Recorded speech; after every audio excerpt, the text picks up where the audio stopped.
કેમ છો મેમ? મજામાં? બસ એકદમ મજામાં. તમે કેમ છો? બસ એકદમ મજામાં. ફર્સ્ટ ઓફ ઓલ તો તમારા સનને happy birthday. Thank you so much on અને બિહાફ ઓફ હિમ. અને કેવી ચાલે છે દિવ્યાની તૈયારી? અરે એકદમ ફેન્ટાસ્ટિક ચાલે છે દિવાળીની તૈયારી, અને આમ પણ દિવાળી મારો ખૂબ જ મનગમતો તહેવાર છે. વાહ વાહ વાહ. તમારી ફેવરેટ રિચ્યુઅલ કઈ દિવાળીની? કે રંગોળી બનાવી, કે લક્ષ્મી પૂજા, કે પછી ઘરે નાસ્તો બનાવો? ઘરે નાસ્તો હવે બિલકુલ નહીં, કારણ કે હવે ડીપ ફ્રાઈડ કોઈ ખાતું નથી. અને હવે બનાવું છું તો હું ઘરે હોમમેડ ચોકલેટ્સ બનાવું છું, વાહ જેથી કરીને સ્વીટ શુગર પણ ના હોય અને સ્વીટમાં પણ કાઉન્ટ થઈ જાય. અને સૌથી મોટી વસ્તુ લક્ષ્મી પૂજા એ મારા માટે બહુ જ મહત્વનું રિચ્યુઅલ છે. રંગોળી પણ હું બને ત્યાં સુધી રોજ જ જુદી જુદી, નાની પણ જુદી જુદી રંગોળી વાહ કરું વાહ છું. વાહ. દિવાળીની તમારી કોઈ ફેવરેટ મેમરી?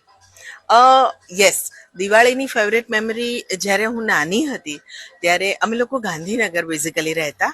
અને દિવાળીમાં પપ્પા પાસે એમ્બેસેડર હતી, એટલે દિવાળીમાં અમે લોકો બેસતા વર્ષે જ સવારના પોરમાં લગભગ એમ કહેવાય ને કે 4 વાગે, 4, 4:30 વાગે નીકળી જઈએ, મંદિરે દર્શન કરીએ અને પછી વડીલોને ત્યાં આશીર્વાદ લેવાને હેપી ન્યૂ યર કહેવા માટે અમે બધા જ પહોંચી જઈએ. અને એ વખતે સૌથી સરસ વાત એ હતી કે જે પેલા બોણીના પૈસા મળે ને, હા. એમાં કડકડતી નોટો, એ ગણવાની બહુ મજા આવતી વાહ હતી. વાહ. આ મેમરી છે મારી. તમારા અપકમિંગ પ્રોજેક્ટ્સ કયા આવે છે? અપકમિંગ પ્રોજેક્ટમાં બધું ઓલરાઈટ છે, એ ફિલ્મ આવી રહી છે. વાહ. પછી ગેટ સેટ ગો માં એક નાનકડો કિરદાર કર્યો છે.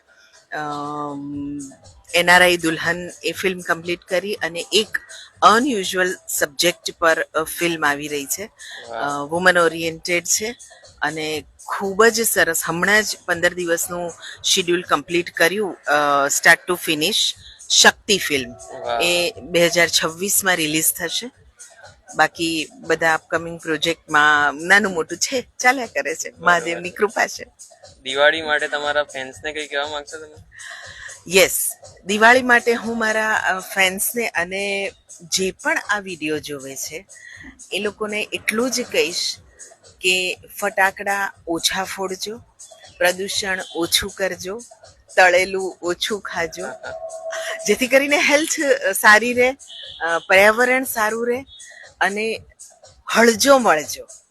દિવાળી એ રંગોનો તહેવાર છે, દીવાનો તહેવાર છે વાહ. અને સકારાત્મકતાનો તહેવાર છે. બસ આપણે એકબીજાને સકારાત્મકતા આપીએ, પોઝિટિવિટી એક્સચેન્જ કરીએ.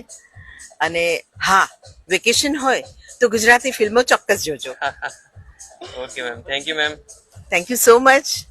Happy Diwali to everyone once again. Thank you.